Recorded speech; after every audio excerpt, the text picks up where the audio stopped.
All right, folks, what's good? Another episode, Ain't No C's podcast, and we've got a fun one to recap a little bit. We did a live show after I was operating a vehicle. We didn't have AB. It was just very quick thoughts, and so we wanted to hop on, talk a little more about the Indiana win, but also just start to look at the big picture of this team, really figure out what we all think on this team, because I think there may be some differing opinions based on some early discussions here. So, B-Turn, I know you gave thoughts Saturday, but like, where are you? How you feeling about the win Saturday? Are you, is that what you expected? I can't even remember what you predicted personally from last week. I was obviously very worried about this game for KU. I know AB was pretty confident, so we'll see. How did you think it all went down? Yeah, it kind of went down how I expected. I knew Indiana fans would be looking forward to that game for a while, have it circled, and I knew it would be packed out. I knew their team would respond after getting blown out against Auburn. So I knew it was going to be a tight game. I didn't expect to be down double digits and in doubt that KU was going to find a way to win it. But yeah, it kind of went how I expected. I feel fine about the team. I don't think you can sit there and just name a ton of teams that are head and shoulders better than KU right now throughout the country. College basketball can just be ugly. We've talked about that a lot. We hyped up Marquette after Maui and stuff, and then they kind of get pumped at Wisconsin. So this is kind of how college basketball is every year. There's a select few years where there's like a dominant team or a couple dominant teams. Like obviously Nova in 2019, I think everyone knew. But KU's got four guys. We've talked about it that you know what you're getting from them, and they compete and play at the highest level. So I still feel good about those four starters. Just obviously need a fifth guy. I think El Marco is progressing a little better, and some guys off the bench, but still feel fine about those four that we always talk about: KJ, Kev, Hunter, and Dewan. Yeah. AB, so you did not get to give your thoughts on Saturday. You were definitely in our group chat. And this is what I was bringing up at the beginning, it felt like you were starting to, you were the guy, you said this team's going to go win 29 regular season games. And by the way, that prediction's looking fine right now, you could argue. It's still crazy, but it's possible. There's nothing about what's happened so far that, they've really gotten through probably the second toughest stretch of their entire season, other than the end that we will have later in conference play. But I guess what was your reaction from the game Saturday? You obviously thought we were going to go in, handle business pretty easily. You were very low on Indiana. You forgot how stupid college basketball is and that crowds, for whatever reason, cause teams to play 10 points better. Where's your head at? I think I'm fine with – I don't know. It's so hard because you start naming all the guys on the team and you're like, yeah, how could they not be good? Not convinced they work that well together. We'll see. It's still early, and Bill Self hasn't had his Christmas break yet, which is when we know that everything starts to trend upwards. So I'm not going to sit here and act like it's doom and gloom and that KU's fucked this year. They're not. They're going to be fine. They're going to win a lot of basketball games. I'm concerned about other things. The offense just it's frustrating sometimes. It really, really is. And I was looking at something on KenPom today. You guys might be shocked, but he has us as a top 15 three-point shooting team in America. But guess where we are in the amount of threes taken? It's got to be way below 300. 285. 322. So it's I was going to say, you're hitting them at almost a 40% clip that they're making threes at. I get there's no true shooter on the roster really, but the guys shooting them are making them, right? I think 11 game sample size. That's a third of the regular. It's more than a third of the regular season. So we're kind of at the point when we start looking at that kind of stuff. The spacing's a problem, and if the guys that are shooting the threes are going to make them, we're probably going to need them to start shooting more of them, which we'll see what happens. But it's just I have major concerns on offense, which I never thought I would say when we have Dewan and McCullough and KJ and Hunter and all these dudes come off the bench. It's not what I thought going into the season, but I still think that overall they're probably going to be fine. So we keep And I totally agree. The spacing is a problem. KJ, we've hammered this point home. Like KJ doesn't make a whole lot of sense next to Hunter, but at the same time, you look at it, and KJ's putting up better numbers than a lot of us probably expected him to on this team. Hunter Dickinson is still averaging 19 and 12. Now, maybe, who knows? Maybe he could go out and average 24 and 12 with better spacing, but it's not like we're missing much. It's not like the spacing is causing Hunter Dickinson to not be able to play well. So then I sit back and I'm like, okay, what is truly the problem? I guess, the spacing could maybe, I guess what happened? Let's think of a scenario where the spacing improves. I don't know. I don't think it's possible because it would require KJ Adams to be capable of hitting an outside jumper, and it would require DeJuan Harris to get aggressive from outside, and I just don't think we think those things are happening. But like with better spacing, what does this current team, the way it's constructed, do better? It helps Hunter, but who else does it help? Probably Kevin, I guess, getting to the bucket and stuff. As a team, why? And I was going to get to this later on too with just overall concerns, but I think the biggest thing it helps with is turnovers. Like right now when I watch, I see a bunch of DeJuan Harris driving under the basket with no idea where the hell he's going, or KJ trying to make a little pass to the wing and they don't see it coming and it bounces off their hands and goes out of bounds. Like this team, full of seniors and experience, somehow has some of the most dumb turnovers I've ever seen in my entire life. And I think that honestly is a little bit of spacing. Like whether it's guys playing out of position, guys, whatever it may be, but they're barely middle of the pack in terms of turnover rate. And like you'd think a team with Bill self-coaching and a bunch of seniors that have played a lot of college basketball, that might be figured out. But every time they play a big game, it feels like I'm about to bash my head into the wall because there's another turnover 3 possessions in a row. So I that may solve it. I don't know, but I see your point too, because it's like, do we expect Kevin McCullough to score 27 points a night and Hunter Dickinson to go 30 and 15 every night? No, that's not realistic at all. But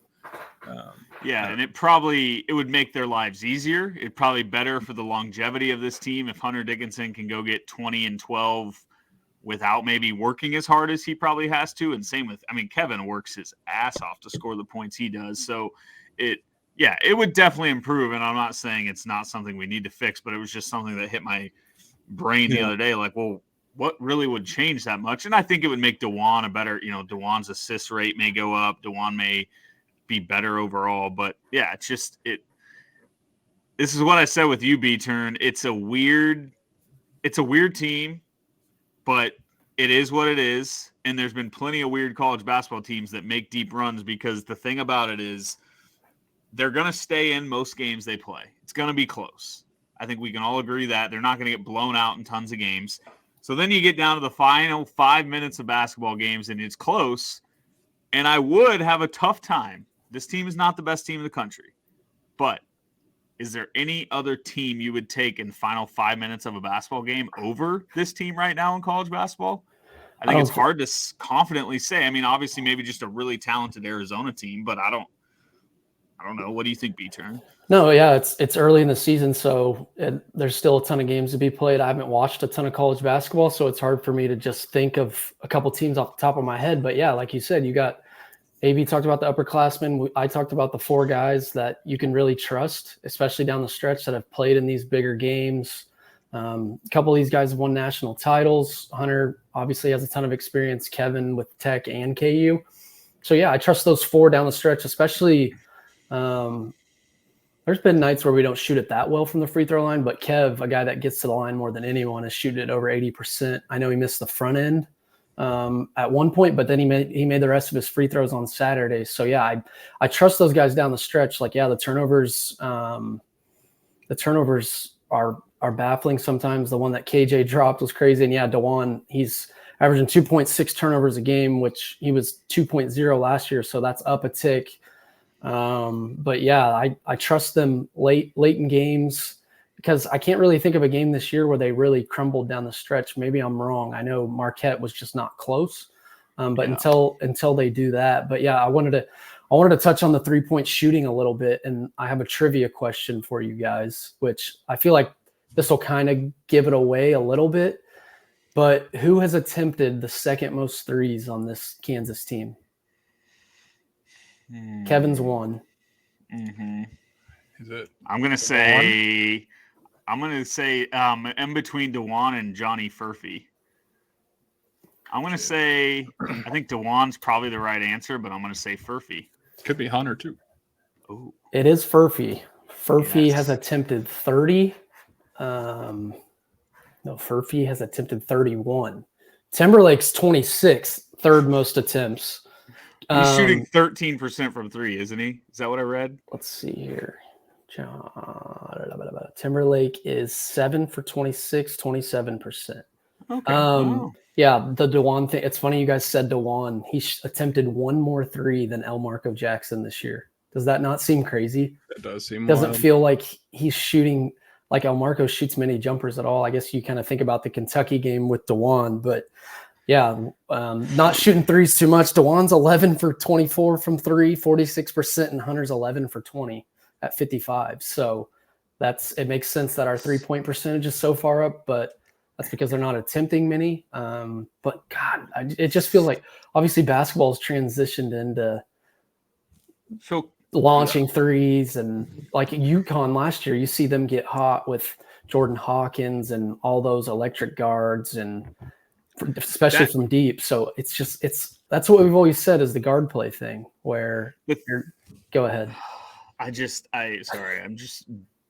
don't want to come off as negative about DeJuan because I know everyone is unfair to DeJuan at times. But like, at what point?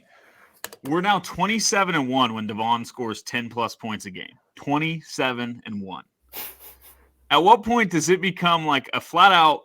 There is no excuse. You can't be like, oh, he's passive, he's unselfish. To me, you're getting to a point where it's becoming selfish of DeJuan. It's like the Brandon Rush thing. It's like Bill Self used to make Brandon Rush run when he would pass up a shot. And like DeJuan is getting to the point where, and DeJuan is the least selfish person ever, so I don't want to actually put that word next to him, but it's just like, dude, you got to maybe get uncomfortable a little bit and try to score a little more because we flat out need you to. We're better when you do, and we just don't lose very many games when you do. So I don't know. Like, I know CB on the pod was like, he's not going to change. That is who he is. And yeah, we can accept that, but is that almost like a knock on him too? Like, at what point does it become a knock? And I hate this. I don't want it to seem, this is me just like thinking out loud, but I want DeJuan to score more because he deserves to score more, and he should, and he's good enough to. It's like wanting to see someone fully understand their potential.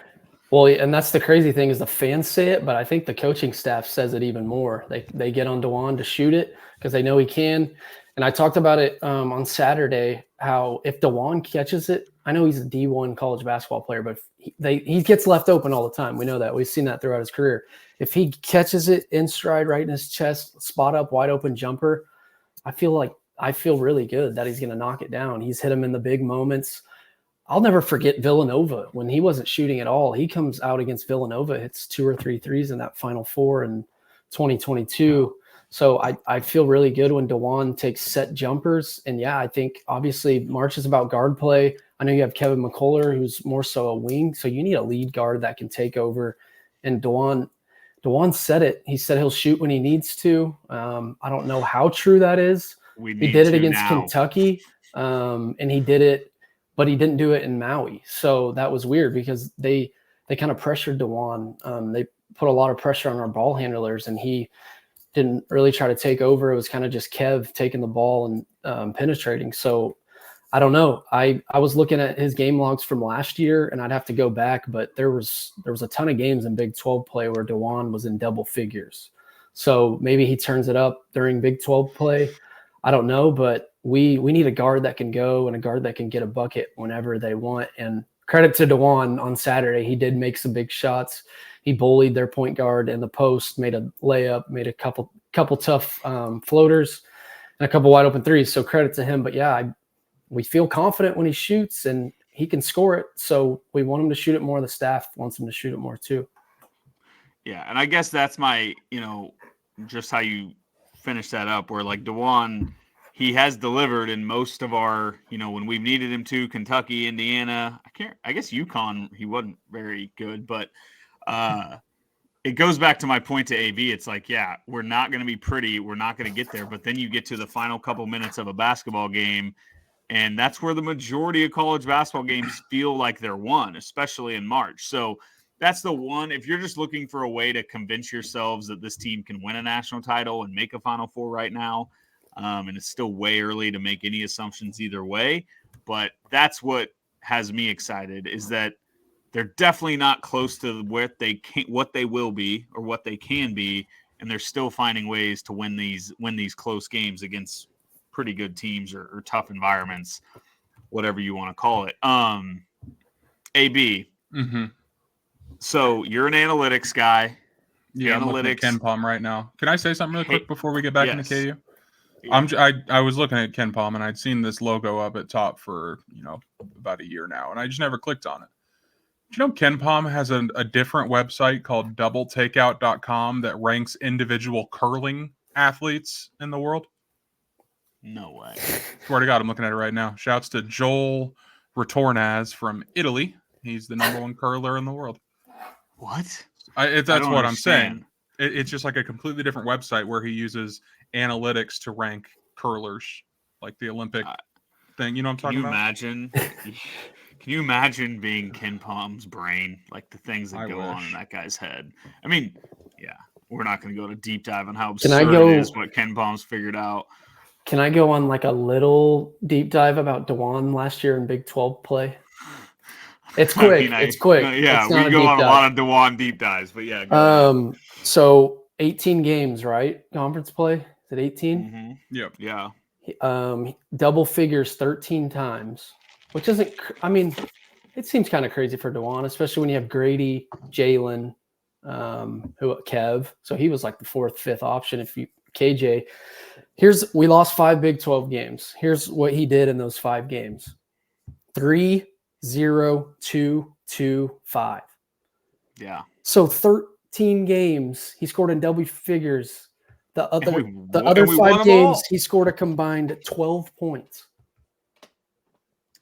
Yeah, and that's like my exact point. Like it's and I guess we'll see. He came up big in a lot of those games we needed him to, and I trust that he will this year too, but now it's like it's year 4. We see those numbers, and obviously he's not going to just go out and automatically get 10 points a game. But I would bet if you go back and watch those games where he scored 2 and 0 and 3, it wasn't because he was just clanking a bunch of shots. It's because he wasn't looking to score. And so that's the thing I can live with, and I know he'll still get dragged if this happened. But if he shot 0 of 10 in a Big 12 game, missed 7 threes and 3 floaters, he would get, people would be so mad. But deep down, I think I would be sitting there like, okay, that, sucks. But I'd rather go down DeJuan being 0 of 10 than DeJuan being 0 of 2 with 2 points or like 2 free throws or something.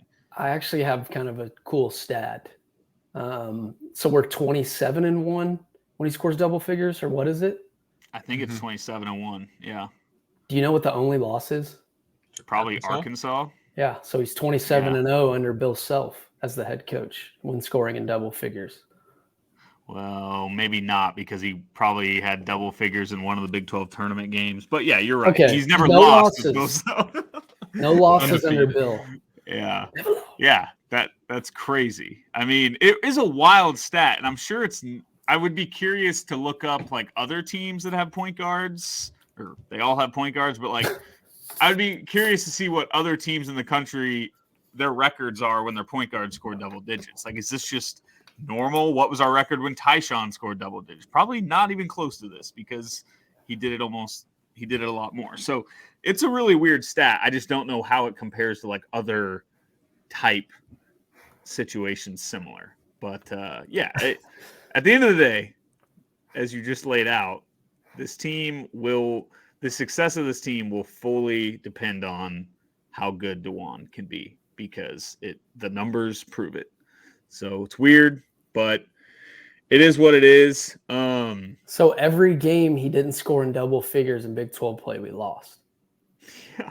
That's insane. Okay, there was one game I missed. First game of Big 12 play, Oklahoma State, that we did win, he had 6 points. So I missed that one. So it must be 12 in double figures. But basically we won every Big 12 game last year when he scored in double figures, which is like 12 of the 13 Big 12 wins. And I think it's awesome that 12 of the 13 he got double figures. Like, I would be very thrilled if you told me that DeJuan scores double figures, and, well, would I? Because I kind of just want DeJuan to average 12 a game, 10 a game. Like, I think that's possible, but maybe that's crazy. Before I want to talk a little bit about just the Indiana, like, actual series and getting to play there and just that whole environment. But I have this written down and I want to talk about it. It's completely random. Did you guys see John Fanta's tweet about Zach Edey? No. And I like John Fanta. Just a wholesome guy, loves college hoops. We need more guys like him in the college hoops like universe. But he called, and I don't know, maybe I'm wrong. He called Zach Edey a universal or a generational college basketball talent. Now, I'm not here to completely say that's insane, but is it? Is he truly a generational talent? I mean, it's hard because he is 7'4" and he's like not just a blob of space. But like how many college players win 2 National Players of the Year and win 60 games over 2 years? Like, he was getting dragged for it, and at first I read it and I was like, God, that's crazy, like prisoner of the moment. But then it's like, I mean, I don't know how you look at it though, because he's not going to get drafted in the first round, is he? I don't follow mock drafts. I don't know that Zach Edey is going to be like a super high draft pick though. No. And if he's saying like talent, I know he said college talent, but like when I hear the word, all I can see is like peak basketball skill, and like if he wanted to go play in the NBA for 15 years, he would. Like, I don't know that I see that with him. But yeah, I guess that's the thing with him is he's not like crazy skilled. I think he's really coordinated for how big he is, but he's not like a dude that's going to blow you away, jump out of the gym. Like people see Zion as like a generational talent, but Edey's just a 7'4" guy, 7'5", whatever he is, that catches it in the post and dominates and makes free throws and stuff. Do you guys want to laugh really quick? Yeah. None of those DeJuan stats I said were even remotely true or accurate. So I don't know what's going on in my brain or what I'm looking at, but I think it's like 8 or 9 games he scored in double figures. So I just had to say that because like someone like Adam Sullivan's probably listening and he will tweet at me and be like, Peter, you're high as a kite. Like, what are you doing? But regardless, those 5 Big 12 losses, and he undefeated as Bill as the head coach. But yeah, Edey, like you said, he's not going to blow you away. Of course, his stats, like his stat lines are going to be 31 and 15, 28 and 17, stuff like that. So yeah, he should though. I feel like 7. I know there's uncoordinated 7'5" guys, but it is hard because he is 7'4" and he's coordinated and he makes free throws. Like maybe that does make him a generational talent because. But it's like Zion, like Zion was just there's been plenty of athletic guys, but never the athleticism of a guy built like him. And then like I was trying to think of when I read that tweet, I was like, who are generational college? Like Kevin Durant at the time was a generational talent because we had never seen a 6'11" guy handle the ball and shoot threes like that. Now that's becoming somewhat more normal over time, but not really. Maybe even call Anthony Davis a generational, but I guess my question with his comment would be, what exactly does he mean by college talent? You know, because like those other guys you just named, I would see as like basketball talent, but that's kind of where my mind went too, because those are number 1 overall picks and like generational high school recruits. And so I don't know. I would need like more of an explanation on what he means, but when he put college and talent together, it's where my brain's getting confused. But again, it's not simply because he's 7'5", because Connor Vanover fucking stinks and he's 7'5". So it's like he's got Purdue, a lot of Purdue has a 7'5" guy every year. Yeah. So it's I hate when people say he's only good because he's so much bigger. I was like, well, I'm sure he's better than he would be if he was 6'11" instead of 7'4", but like he's still good. Like he's still really good. I don't know. I don't know if we've touched or if any of you have said this, but like, we've seen someone like Edey, right? Or is he just? Like, there's got to be. Was there any dominant 7'5" guys? Kenny George. What was that guy's name that Tyler Kenny Hansbrough George. dunked on? Yeah. I mean, that's a there's great gotta point, be- though. If we can't sit here and say there's another 7'4" guy that just dominated college basketball, then yeah, he probably is. Because AB's right. It is. Yeah, because there's been 7-footers. Yeah. I mean, Hunter Dickinson's listed at 7'2", so to me, it's they're pretty dang close. But Edey is just a different level, the way he can just grab boards effortlessly above people. But yeah, I don't know. I didn't bring it up to bash John Fanta. It just, I saw him getting your initial reaction when you read the tweet is like, holy crap, what a stupid tweet. But the more I sat there and thought about it, just as I have as we've talked through it, it's like, that is interesting. He is pretty unique. The fact that we can't even come up with another 7'4" or 7'3" guy that has dominated the way he has. I'm sure there's guys out there. So if you remember, comment. By the way, good time to remind you all, subscribe to the YouTube channel. Subscribe. Yes, Kareem Abdul-Jabbar. Actually, Luau Cinder is what he went by. People forget that. Can I interrupt you for a second? Stilt? Just to let people know that in the moment right now, the Philadelphia Eagles are tied with Drew Lock and the Seahawks. Who scored for them? Kenneth Walker, a 25-yard run. Wow. They Also, seem a little fraudulent to me. Two things Philly about Drew this Lock. year. Oh, yeah, their defense is bad. Two things on Drew Lock, MIZ, first of all. Second of all, never mind. I'm not going to say it. Okay. Not going to say wow. it. Okay. So I want to talk rocket ship wife. Oh, wow. Nice. Breaking All news. I love that. I thought it was going to be way worse. I didn't know what you were going to say. I didn't know how to word it. I felt like I should probably be as rocket ship's what he came up with after some thought. Exactly. Just imagine what it was 30 seconds ago. Okay, but I did want to touch on Indiana and just how awesome it was playing at Assembly Hall and how badly I would like to go see a game. I really do think I don't know if consistently they have a good atmosphere as much as Allen Fieldhouse do, but I do think if I had to pick another place to go for a big game, big setting, it might be Indiana over Cameron Indoor and over, I don't know. Really? Is that crazy? Is that a crazy take? It's crazy to me, but I see your point. The arena got to be a big game. Got to be the thing. Kentucky, Indiana. Got to be Purdue, Indiana, KU, Indiana. Got to be something like that. Right. Because they've been so average for 30 years. When was the last time they made a Final Four? Was it 2002 when we went? Tom Clover. What was that guy's name? Coverfield. 2002. I don't remember a Jay single Williams. player. I just remember being salty and would not watch that national title. Remember they beat Jay Williams in the Sweet 16? He had a 4-point play and then missed the free throw. Electric stuff.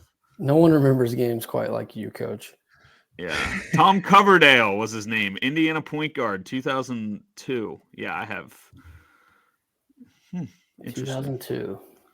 But I've heard from multiple sources now that I don't really know if I need to put this out there, but Juan Dixon was out partying on Bourbon Street the night before they played us, and he still went for 37 or something. You're thinking that's Maryland, not Indiana. Maryland. Yeah. But either way, they beat Indiana. That Final Four. Yeah. Mm-hmm. That's sickening. I didn't even want to hear that because Juan Dixon was phenomenal. And that was the first Final Four game I remember truly caring about, or obviously, but locked in for.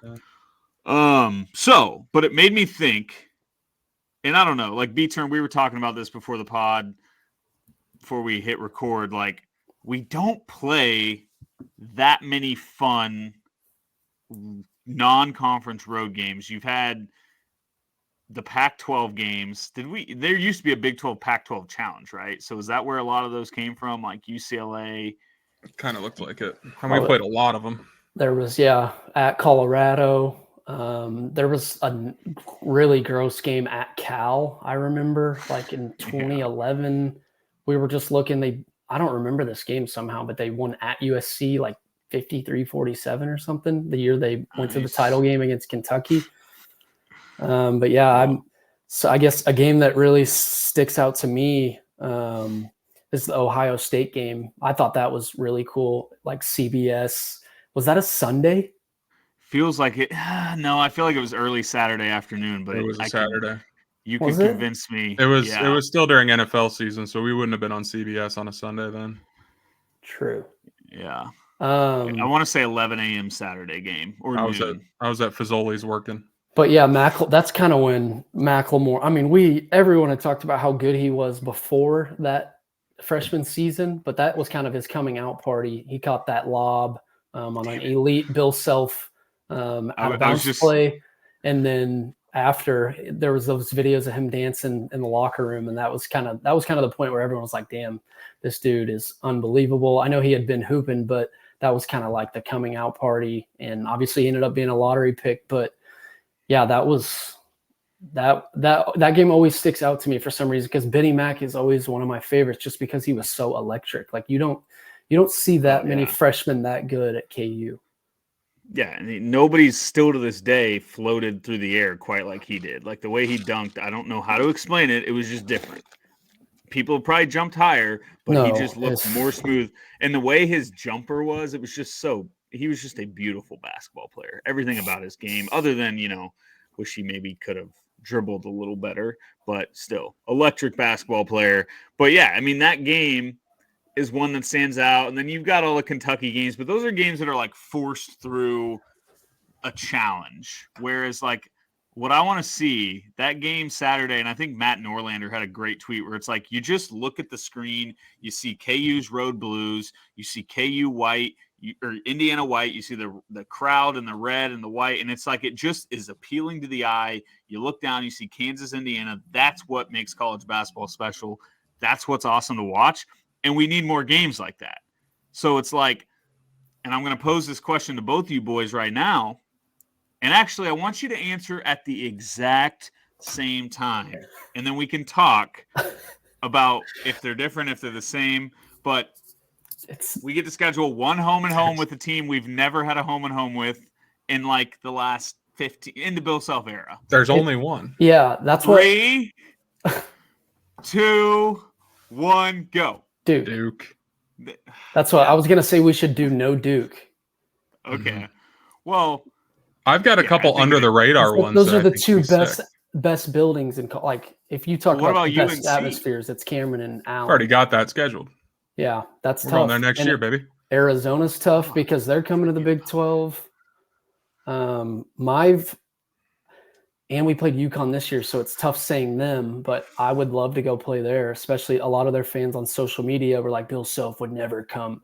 Bill Self plays the toughest non-cons every fucking year. We play in the Champions Classic. We play a really good SEC team. We'll play a ranked team.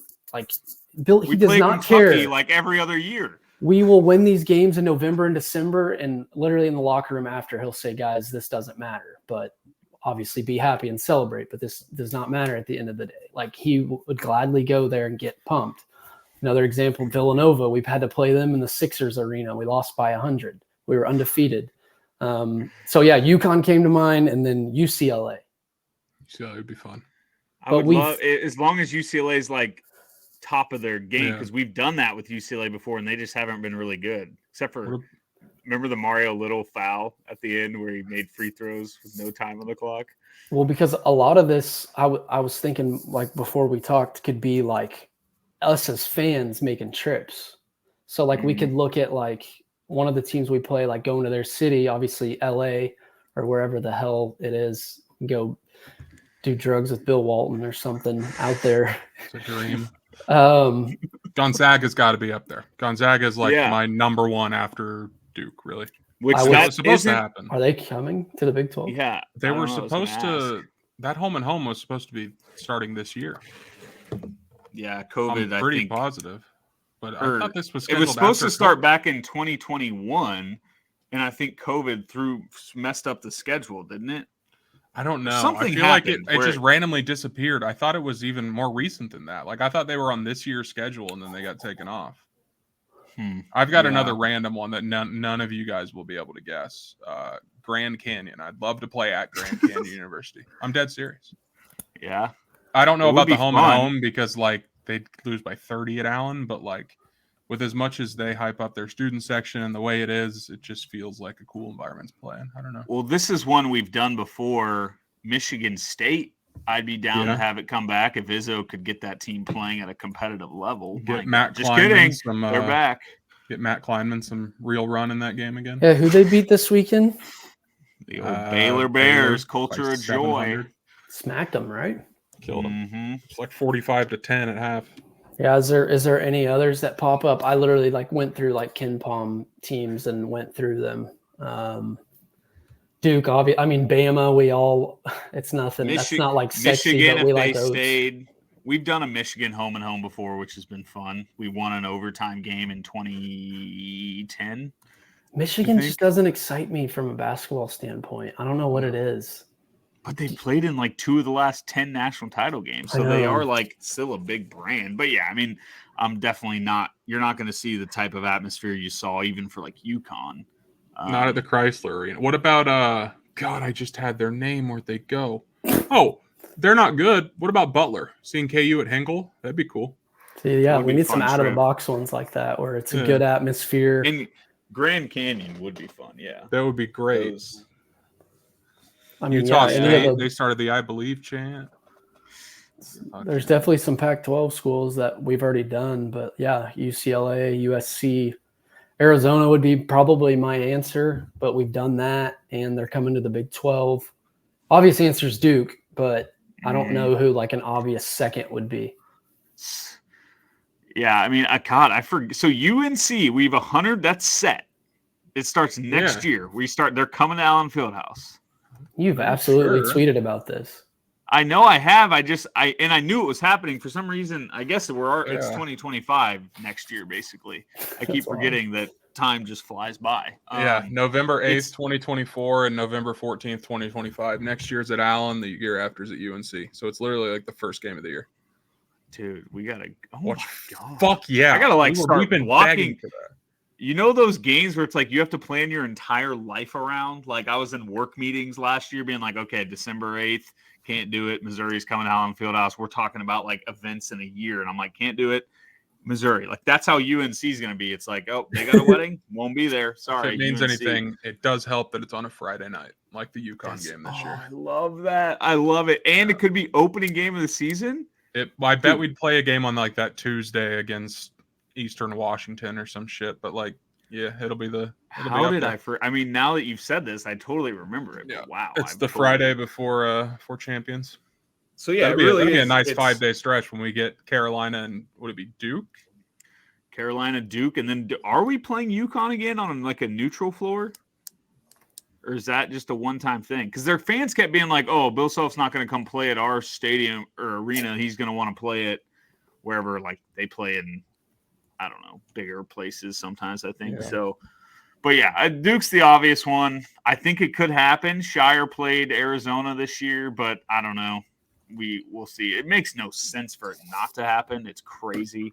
For as much as college basketball isn't cared about at this time of year, even the UConn game, now stupid, it went up against some conference title games in football, but Kansas, Duke, and Allen Fieldhouse or Cameron Indoor, there's maybe people picking basketball over football at that point to watch that game. So one other note on the UConn one, it's not a home and home. That was just the scheduled game in the Big 12 Big East. So I would have to think that next year we'll either go to UConn or go to Marquette or something. God, I want to go beat UConn after social media. Dude, their fans they sucked. Online. I sat next to fans in Allen Fieldhouse. They're very nice. It's a classic version of Twitter is not real life. Yeah, exactly. Yeah. But can we talk more about Twitter not being real life? And yes. Well, you take it over, AB.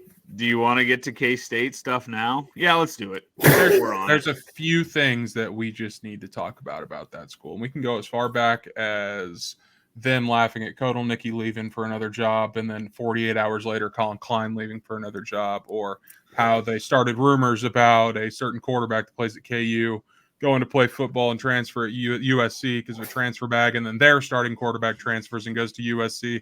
Or we could go to the fact that they gave a shit for 20 years about not filling up the football stadium, and our response every time was, Well, we're just not that good. Why would we spend our Saturdays and waste our money going to watch them? And now they're bad at basketball and they're complaining about showing up to games and they're crying and Tang's like, you guys need to show up. You need to show up.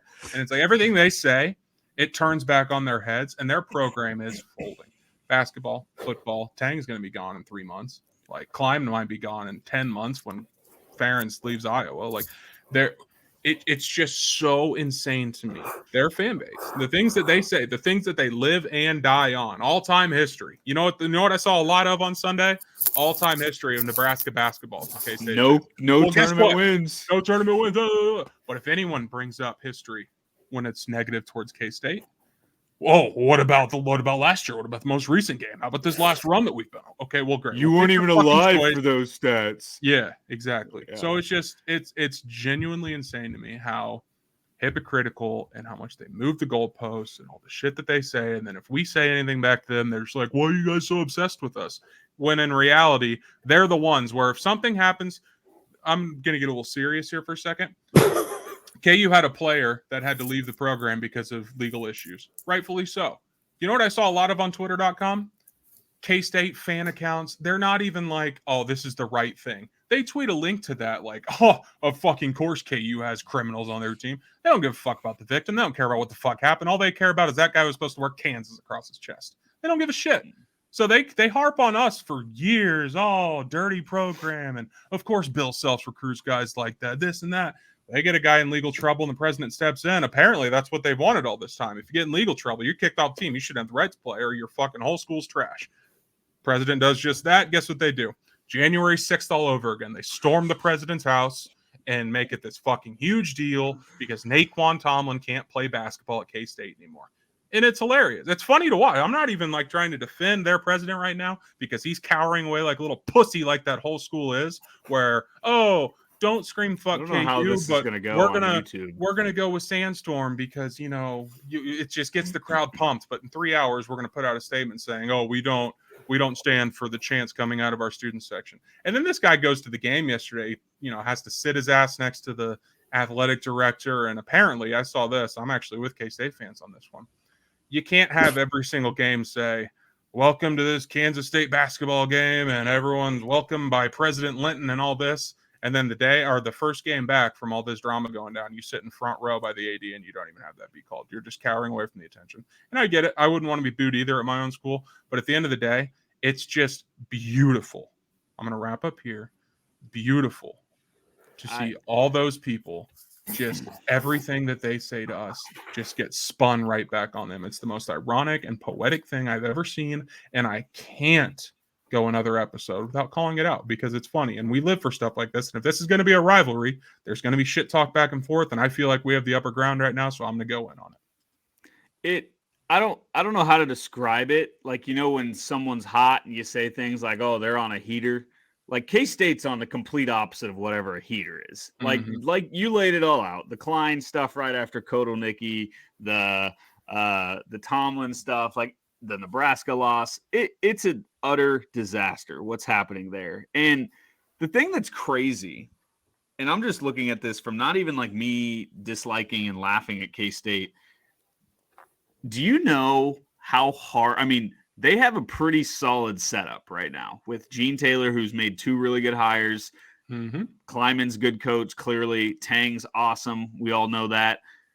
It would take a lot to have a spot where if you last year would have told someone, like, what are the odds that neither of those coaches are gone by the end of last year, and it's not because they got offered like a mega major job upgrade. Like, I don't know about Kleiman, but Tang could take a job that is like same level of K-State. Like, I think he's at a point where I don't know what happened behind the scenes, but like, it's clear they're not all on the same page. And like, it's crazy to think that K-State now in the last 15 years has had Frank Martin and Jerome Tang both potentially be ran out by an athletic director and a president for jobs that really weren't even like Miami. Yeah, Martin took it and you moved from Manhattan, Kansas to Miami, but like Miami basketball was nothing at that point. Like, it wasn't like this major job. He left because he hated his boss.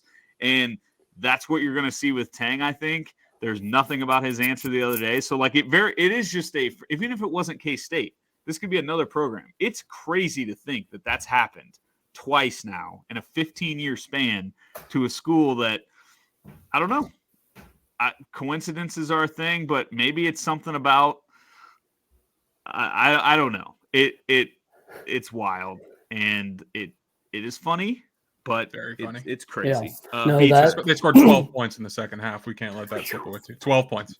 it's just funny, like the coaching thing, how they think Manhattan is this like amazing place and Kansas State is like this huge brand. So it's like they think it's insane for you to even mention Jerome Tang leaving. Even before this year, I know we've talked about this. Like I got abused on Twitter for saying that they should interview him, and people were like, "Well, K-State fans were like, well, Bill Self's going to leave, or Bill Self's going to go to the NBA. How about they interview him?"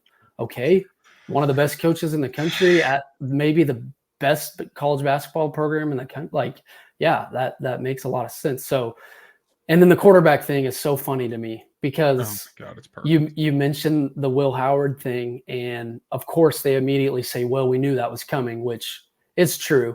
Yeah. But they started the Jalen Daniels rumor. Like there is no way in hell we would start a rumor about a star player at their school going somewhere else just because they faked an injury. And obviously a beat writer talked about it and brought it up. And it's just so funny that QB is going to the school that they thought he was going to.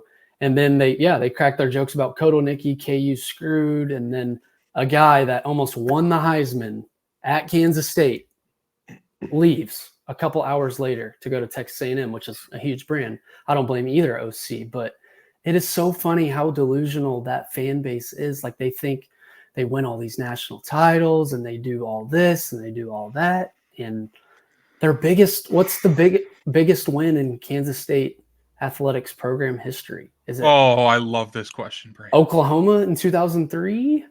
And they still played the national title game. TCU Probably last year. Championship, and they played the national title game and didn't even need to win the game. But I'm not trying to hate on K-State. They won, but they're so delusional. We've always said this, that they legit think it's real to call Kansas little brother. Like they call us little brother, and they think that's real. Like they don't think it's a joke. Like we own this state, which I know is part of the rivalry, but they actually think that they are big brother to a program or a school that has the winningest program in a certain sport and has won multiple national titles. And they don't really do much more than us in football. I know they go to a bunch of bowl games and they've beaten us a lot of years in a row. That's why this year really sucked, because right after we lose, you guys are idiots for thinking you should have won or could have won. No, KU was the better team without two quarterbacks, which I know is an excuse, but it's so frustrating losing to them in football again when we were better, and they just immediately bring up the past years since Mangino's gone, which rightfully so. But calling us little brother still is insane. Like I say it, if we were fans of KU and K-State was doing what KU did, I would be embarrassed that our fans would call them little brothers. I think that's wild. Yeah, and go ahead. You go ahead, AB. No, I was just going to say this goes back a minute or so, but my favorite K-State performance ever is when Baylor doubled them up when K-State was 10-0, number one in the country. Just had to win a game to get to the Natty. I mean, and this is we're just piling on at this. That's point, why I think they're so sensitive, because they've been through heartbreak. Think about this. So you go back to what, 98? All they got to do is hold a lead against A&M, and their best quarterback in program history fumbles the football.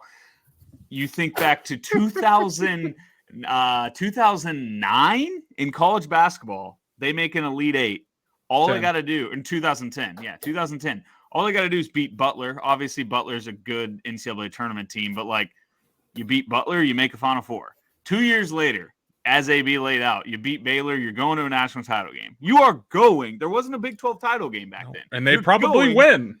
You're going to the national title game. Yeah, and like they lose a game to a Baylor. It wasn't good Baylor. No. It was bad Baylor. You look at 2018 Elite Eight. They play Loyola Chicago. All they got to do is beat Loyola Chicago, and they go to a Final Four. They lose. They get blown out. We went and we that go year. to the Final Four. And then in 2022, 2023, my gosh, years are just flying by. 2023, they make an Elite Eight. And the basketball gods say, you know what? We're going to really help you this time. We're giving you Florida Atlantic. Like, surely you guys cannot screw up Florida Atlantic. We've given you Butler. Then we tried Loyola Chicago. We're giving you Florida Atlantic. And they still lost that game with two elite basketball players. I mean, stars. And Noel's home state. Noel was a star. Like, that guy put on one of the best NCAA. It is crazy the things that fan base has gone through. And as I'm saying this all out loud, it all makes sense. That's why they're angry. They're not mad at us. They're mad at their team. I could just throw really quick right back. We've got as many Elite Eight losses. We got more Elite Eight losses. We've got heartbreak in football. We had 15 years of a team that wasn't worth literal a piece of shit. Like, that is, every team goes through heartbreak. We lost national championships. We've lost Final Four games. We lost to VCU and Northern Iowa. Elite Eight every other. We also, the difference is we've also won a national championship too. And that school has never experienced in the last 15 years. Like, we've experienced, like, the Big 12 title. You joke that TCU is the biggest program win. Like, we experience that quite literally every single year in basketball. And I know it's not the complete same, but it is just crazy to think about what that fan base and that program, those programs have.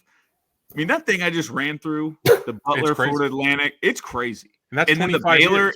They were a big favorite against A&M too in that Big 12 title game. Well, my thing is too, and I've made this argument forever, but you hear it all the time with sports GMs and even fantasy sports GM, like people that analyze it.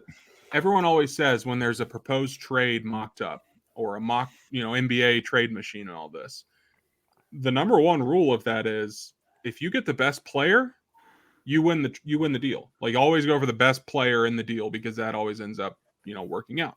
Here's my comparison to the two. This is a long way around. Just be ready. If you were to take Patrick Mahomes and Jerick McKinnon and trade those two for DeAndre Hopkins and a pretty average offensive tackle. DeAndre Hopkins is bad. Let's say one average offensive player and one average defensive player. You're never making that deal, right? So my point is you have one elite program with Kansas basketball and you have one below average to bad program in KU football versus an average probably a below average basketball program most years, probably average-ish overall, and above average for football. I know they want to claim that they're much better than above average in football. They're simply not. Nothing proves that they're any better than that. They've one BCS win? One or New Year's Six, whatever those bowl games are called. So do we. So do fucking we. So it's like their self-awareness of where that program is at with basketball, football, brand, whatever it may be. It's just crazy. But I feel crazy saying that right now because that's all we've talked about that forever. Like, we knew this 20 years ago, and I say it all the time. It's my favorite thing to go to. They made a decade of dominance DVD, and they won one conference championship in that decade, or zero. It might be zero. No, they won one. They won in 98 or no, they lost. No. I think 2003, but I don't know that was part of that video. It was my point is, it's like there are teams in your conference that are winning national championships, and you can't even win a conference championship, and you have the gall to make a DVD and sell at Walmart that they still sell at Walmart and play on a loop at the Walmart TV section in Manhattan, Kansas, saying that you dominated. Like, let's just get some self-worth realization going here. And you guys are very passionate and supportive fans. I get it. I'd want to root for it. I like to hype my teams up that I root for. The Royals aren't the worst team in baseball. No, that couldn't be the thing. No, the Bulls are awesome. The Bulls might win the finals this year. The Blackhawks are so back. But here's the thing. Reality is very fucking different. Just because you think that you're this good doesn't mean you are that good. K-State Athletics is the perfect example of that. I'm not saying KU doesn't have those fans either. I'm sure there are KU football tweets that have this same energy behind it. I guarantee you. But basketball-wise, you can't really say shit to us. Yeah, we choke every once in a while. Who doesn't? Go look at any NCAA tournament record since Bill Self has gotten to Kansas. You can go further back. I'm just putting a stopgate on this to make it easy because we always say in the Bill Self era. I promise you, there's no other program or team that has more NCAA tournament wins, more appearances, more 1 seeds, 2 seeds, 3 seeds, 4 seeds, right? Every single goddamn year. It's consistent. They can't say shit. We can say shit to them. They can't say shit to us. It's basketball season. And one more thing, all the shit that they like to say about, can't tweet about football during basketball season, or can't tweet about basketball during football season. Oh, you guys already moved on to basketball. It's October 12th. Saw a lot of tweets this weekend about Nebraska football from K-State fans. So it's again, moving the goalpost left and right, whatever they think fits their narrative, and everyone does it. I get it. But at the end of the day, you're going to get called out on it because I'm tired of fucking seeing it. And also, last thing, I'm going to call out one specific Twitter account because for whatever reason, they always pop up on my For You page. Yesterday, after the game, I see a tweet from Special Teams U. He said that yeah, I know. Trust me, it gets crazier. He himself said that he was starting to lose his energy as a K-State fan and didn't care as much as he used to. And it doesn't hit the same as much as I can get that. Like, we get older, and I think all three of us have even said this. I don't know if it's been on the pod or just talking, privately outside of the pod. When you get older, you do lose a little bit of interest. That's fine. What I don't love about that is since that tweet, he's tweeted about 747 times with either KU jokes or K-State tweets after that. So it's like they lose a game. They want to act like they don't care. They win. Well, oh, yeah, no, I never left. I'm back. Oh, football's back? Sweet. I'll come to that one. But basketball, no. No, they don't deserve it. No. All right, I'm cutting you off. I'm on to B-turn. I have just one more thing about the self-awareness thing, and I feel maybe I'm wrong here, but I know Kansas State, they were one of the worst football programs in the country until Snyder got there. It's one of the best turnarounds ever. We just went through one of the worst stretches ever. We were the worst Power 5 football school in the country. And Lance, year 2 goes to a bowl game. Their fans immediately start making fun of KU because they still don't have a winning season. The next year, 8-4, same exact record. And there's like no they give no credit to what Leipold and what KU football has done. Like, I feel like as just a sports fan, I would at least recognize, like, if Kansas State did that, like what they did and how amazing of a turnaround that is to go from winless to back-to-back bowl wins or back-to-back bowl appearances. And they just refuse to admit KU's even good. Like, even when we played K-State, should have won, and they thought we were just absurd for saying we were the better team, blah, blah, blah. We finished with the exact same record as them. Like, what makes Kansas State that much better than us, first off? But yeah, like the self-awareness, they won't give KU any credit. And then another thing too is the attendance. Of course you're going to joke about empty stands, but it was every week for a decade of them tweeting pictures of our stands at football games. And like, yeah, we weren't going to go to the games. They were the worst team in the country. No one's wasting their Saturday going to that. And then now we fill the stands, get these sellouts, and then they make fun of me and Vern Bry for giving tickets away. And they make fun of our fans for leaving at halftime. So even filling the stands and having sellouts isn't enough. And our fans don't care. We don't care about football still. We can only tweet about basketball. But then when we do tweet about football, they make fun of us because you guys suck. So it's like, yeah, can't win. You really can't win with them whatsoever. Like, would you guys not give credit to K-State if they turned around their football program? We have given credit to K-State multiple times on this very podcast. We hate them. We can recognize when they're good. Last year, we sucked Tang like no other. We like to joke around and give out, like, the only thing we could say about Jerome Tang last year was the corniness. That's literally all we said about them last year, I feel like. Like, I may have said they made lose every game in February. They almost did. But, like, I don't know. Boys. Insane how much they hate win the game the rest of the month. I remember when you were so confident with that prediction. Well, I want to see what they did. It was February, right? Just at a live reaction to bad predictions. It is absurd how much they hate Kansas. I know it's a rivalry and our fans are arrogant and confident, but my God, they hate us. And by the way, it's worse right now because Twitter's algorithm, the For You page, like you said, AB, they figured it out. I mean, all I get is KU, K-State banter, and they're feeding it. It's at all time. It's why AB just went on an unhinged 20-minute rant because his brain has been fed with K-State tweets for 100%. Weeks. Yeah. That makes me feel a little bit better about myself that you were also getting all those tweets on your For You page, because at first I was like, well, shit, maybe I need to take a step back. Maybe I am the one to blame for all these K-State fan account tweets popping up on my For You page. But I quote them way more often than you do. I feel like if Ryan's talking shit on K-State, it's just like a, not vanilla, that sounds mean, but it's like a... Talk was texting me that his is like that too. Yeah, because I don't interact with it very much. No, I remember that week where Ryo was like, he was telling me like, just don't interact with them. Like, I don't know how you see all this banter. So that's like when it really started for me. I was just seeing K-State stuff all the time, constantly.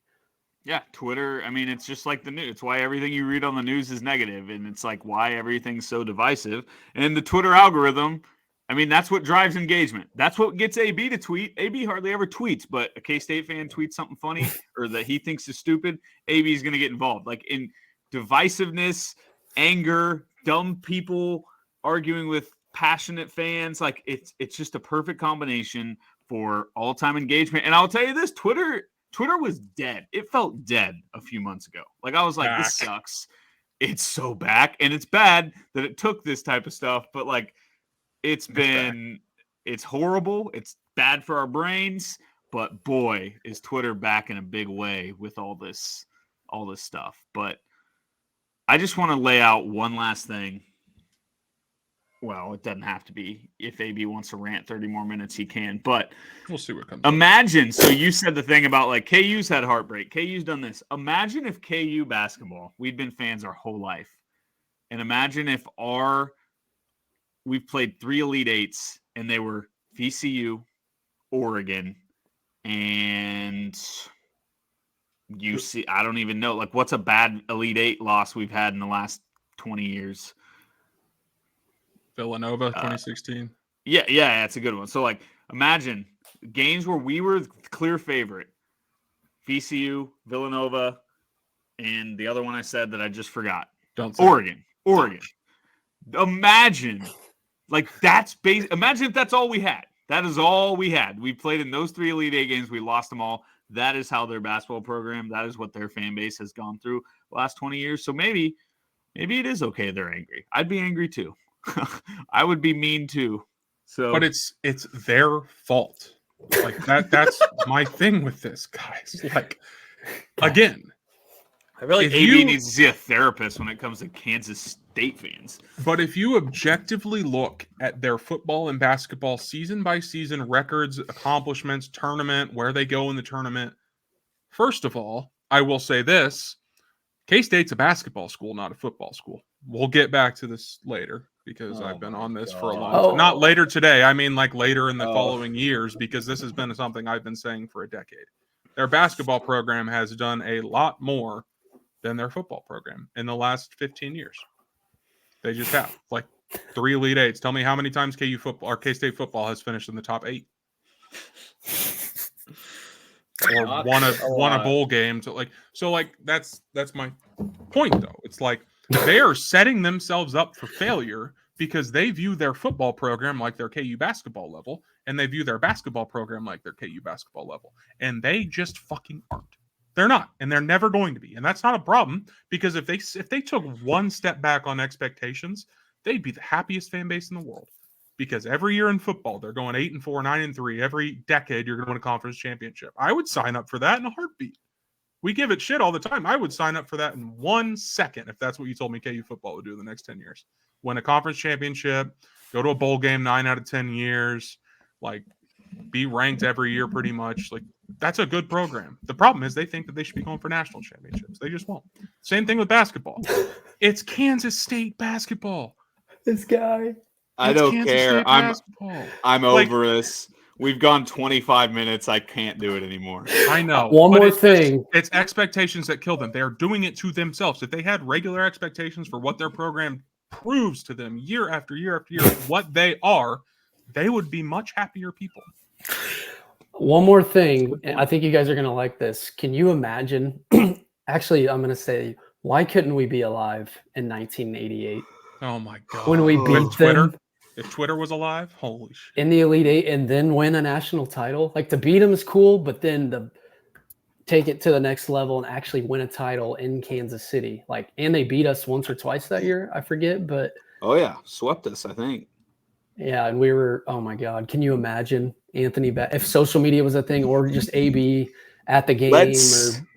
Let's do this next episode. If we remember, I want to come back and do a draft or something where we talk about the best games from KU's history where Twitter would have been the best. Like even like Marquette. Oh, I've got one for sure. So let's not blow it. Maybe let's tease that because we've gone. I'm sure nobody's still listening to this. We just did 25 minutes on K-State. So, Mr. Guy angry about us for talking LeBron. We'll see how you feel about this one. But can I bring up one more random commenter from people that involve this pod? That I have never laughed harder at a tweet ever in my entire life. Ryan, you'll know what I'm talking about. This guy, no profile picture, tweets at you, and he's like, I can't believe how bad Self is in the transfer portal and yada, yada, yada, yada. He can't get anyone to miss. I went to his page. It's all that, too. And then you just responded with, dude, he literally just got Hunter Dickinson in the transfer portal. I don't know if it was the moment. It just killed me. It was so funny. No, the all-time funniest on Rise Twitter was when we played the Groves twins in the tournament, first round, and someone commented, I'm pretty sure he was serious, but he's like, well, because we escaped that game. He goes, well, at least we don't have to play twins this next week. And you're like, well, boy, do I have a no, he said Mobley, who was a top 5 pick. We tweeted about I tweeted about Mobley, and he goes, hey, well, at least Mobley doesn't have a brother or a twin brother. And I said, brother, do I have news for you? And it was just like, no way. Like, I remember that dude messaging me being like, I cannot believe that. But yeah, AB, that was so funny. I think he said something like, this is what Self gets for striking out in the transfer portal or completely missing in a transfer portal. He got the best transfer portal player in history of the portal. Like, it's just so funny. And that's where I like to wrap this up when it comes to this KU team. People are going to be negative all year because it's never going to be pretty. We're going to play ugly. We're going to lose some bad games. But like at the end of the day, we've got really good players, and it's going to be nauseating to see how negative people are about this team. But we got to remember Hunter Dickinson. We would have killed to have Hunter Dickinson last year. We would have killed to have Kevin McCullough playing at the level. Like, everything's going to be okay. And I don't know. We've seen it time and time again. This is what Twitter, our fan base, this is what it's going to be. But I'm just going to try my best, and I say this all the time, to enjoy the ride and accept what it is. We're not beautiful. We're not going to play beautiful basketball, but we've got some dudes, and that's what's guys being dudes. So, AB, any thoughts on K-State? No, but I did find the tweet that we were just talking about. If you guys want to hear it to wrap up. Yes. Yeah. All right. That was so awesome. Ryan tweets, Timberlake is unreal. Oh. Twitter account. Tennessee gets Dalton. Is it Connect? Dalton connects in the portal, and we get Timberlake. Fucking brutal. Self has put together some of the worst possible recruiting classes for an elite program. It's insane and inexcusable. Yeah. Literally got Hunter Dickinson. Like, that's all I could think when I said that. I thought you were saying the Mobley twins tweet, because I really we'll have to find that one after. Yeah, but we'll find that. That's so weird you brought that up. I was explaining that tweet to Hannah the other day. Like, it's so hard to explain how funny hard, dude. Yeah, because I was like, it's really hard to explain. We had just played these twins, they're brothers, they were really good, and then this guy, we were playing another guy, and he had a brother, and this guy did. She was like, why is that so funny? I was like, you just don't understand. And then for us to go get absolutely mopped by those two brothers. Mopped. That what a weird tournament. Every day with Adriana. Every day. I'm like, look how funny this tweet is. She's like, that's why Twitter, why we have to be so careful to AP. What you just did, that 25-minute rant's not good. Not good for the health. Because Twitter is a fake place. No. It's just not real. For sure. But you know what else isn't real? Us three talking on a podcast. Like, it's just it's just a different platform that we're probably going to post on Twitter anyway. So like, I think this is the perfect place to do it. Yeah. I mean, I think it was good for you. Was it unhinged? Yeah. I loved it. Was I like bringing outside personal matters into my angriness towards K-State? Sure. But like, It just had, like I said, it's been brewing inside of me. It's been brewing inside of me for a month now, because we went a week without an episode when we left the network, and then we did 2 hours with KU legends. Like, imagine if I go unhinged 25-minute rant when they're all sitting there. That Christian, let me interrupt you, but I got something to say. Yeah. And I tried. There were times I would have booted you. But then, and then last week it was KU Mizzou, and I just didn't have it in me to hate Mizzou and K-State in the same pod. So I had to get the stuff out. There's been a lot happening over there over the last few weeks, and like I said, it's not going to go unnoticed over here. So. Hey, it's all right. We didn't think we had much to talk about, and we just went 70 minutes. Yeah, I mean, at the end of the day, when people ask, like, why'd you guys go back out on your own? It's literally so AB could do what he just did. It's not that they told us we never could. It's just it'd be a lot more awkward if we had a producer in our chat telling us to, hey, maybe don't rant about KU or K-State for 30 minutes. But we'll see. About other guys on the network that yeah, your coworkers. That was such a tight situation too, because I feel like we've had beef on Twitter, at least with those guys, forever, and then they would say something, we're like, we used to be able to call this out on the pod, but now we can't. I shouldn't say we. I should not say we. I should say I have had pass. I should not be able to. I don't know. It was a weird situation, but still love our guys over there. Well, they're killing it. Yeah, our main guys. I lost. All seriousness, the Three Moss show, they do numbies over on KCSNU. So yeah, Ryan, you're good if you can still hear us. Ran out of battery, which is a sign that we've gone way too long. Weird schedule coming up. We got like one game a week. BYU and Yale and Wichita State or whatever. So not too many games to recap, or probably not close games. Who knows with us though after Eastern Illinois and UMKC. But yeah, we'll have to think of like a really fun show coming up, maybe trivia or top 10 moments or whatever. But if you guys want to comment in the YouTube section of just like favorite non-con road games or any games that we brought up history-wise, do that. And please subscribe to the channel. Follow us on Twitter, Ain't No Seats Pod. Find us on social media, kind of starting from scratch. So we definitely need your guys' support. Couldn't do it without you guys. So yeah, subscribe. We're almost to 500 in like a week and a half. That's amazing. And go find our if you listen to the podcast, go find us on Apple, resubscribe so you get the episodes sent right to you. So it's been fun. We will be back sometime next week. Yeah, that's it. Thanks if you stuck around this long, thank you for doing so. Praying for you.